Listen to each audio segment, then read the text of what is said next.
Whichever way you judge me has absolutely no impact on me because I'm completely stoned. So I have not given this privilege to anybody that somebody can make me happy, somebody can make me unhappy. Any moment we could be doing something wrong, so we listen to everybody. But what they say will not determine how I am.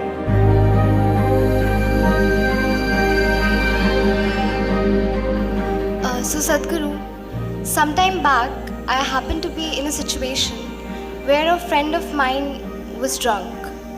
So when she was in the drunk state, she was repeatedly saying that please don't judge me as I'm drinking, please don't judge me. It is… but she has lost her judgment, but she doesn't want you.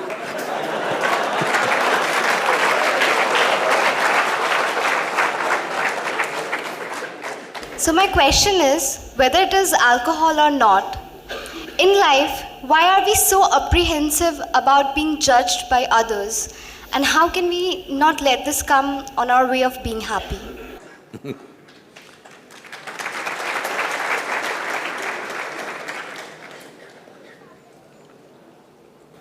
Look at me. See, I'm always stoned.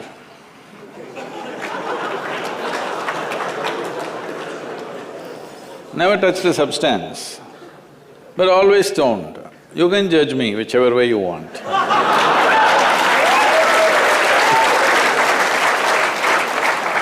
Because one thing is, I'm stoned in such a way that I have not lost my judgment at all. And at the same time, whichever way you judge me has absolutely no impact on me because I'm completely stoned.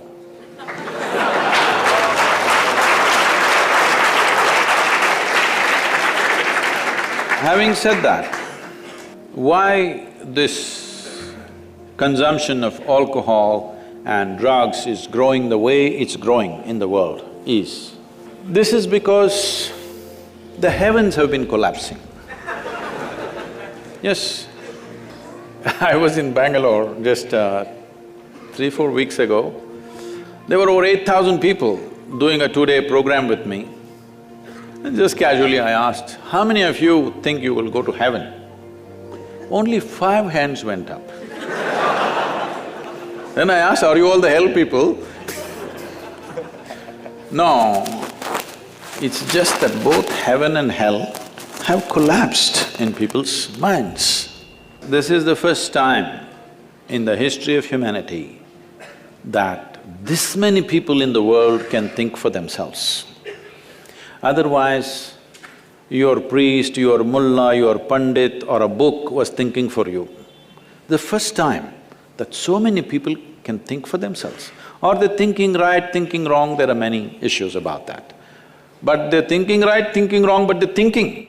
So all illogical things are naturally collapsing. Still, this generation has not fully walked away from it, still there is fear. They can't openly say, there's no goddamn hell or heaven. They're still fearful about it, but they're trying to make a little heaven for themselves here.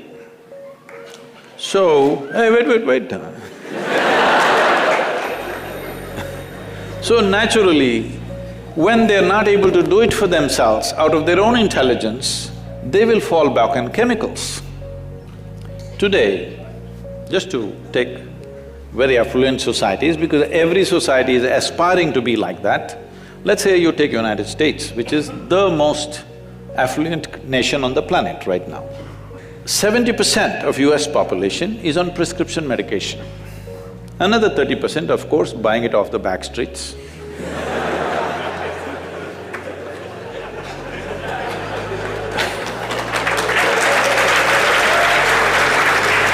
Most affluent nation, obviously affluence is not working.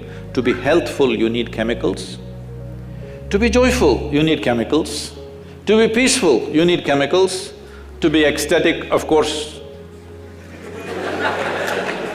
that is ecstasy. So, I'm not even looking at it morally. It's never a moral issue for me. If 90% of this population right now is on chemicals, believe me, the next generation that we produce will be a generation which is much less than us. If we produce a next generation less than ourselves, we have committed a crime against humanity, because the next generation must be at least one step ahead of us, otherwise we've lost it. We've lost the entire process of civilization when we produce a next generation which is actually less than us.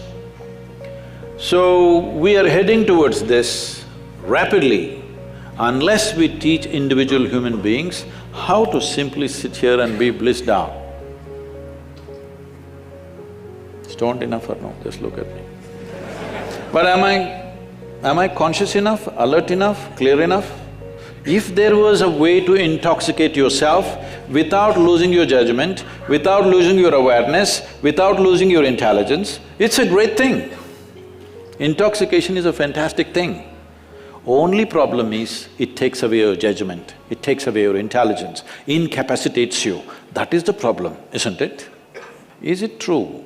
Ask anybody, you're not in the medical sciences, but ask anybody, is it true that this body here is the greatest chemical factory in the universe right now? The universe that we know at least? Only problem is you're a lousy manager. If you know how to manage this, you would be like me, always blissed out. Anybody can say what they want, anybody can do what they want. This is like this only. Because I have not given this privilege to anybody, that somebody can make me happy, somebody can make me unhappy, somebody can make me miserable. Right now, you are a consequence of other people's opinions.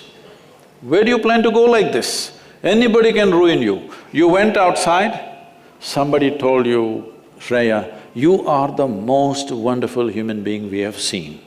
Then you were floating on that cloud, what number? What number? 9. Oh, in South we do 11. You were floating on cloud whatever number, and you came home, people at home told you who you really are. And the cloud will crash. No. It's very important that neither this way or that way, we listen to everybody because we could be doing something wrong. Hello? Any moment we could be doing something wrong, so we listen to everybody. But what they say will not determine how I am. Never, ever. This you must fix and you must tell your friend when she's not drunk.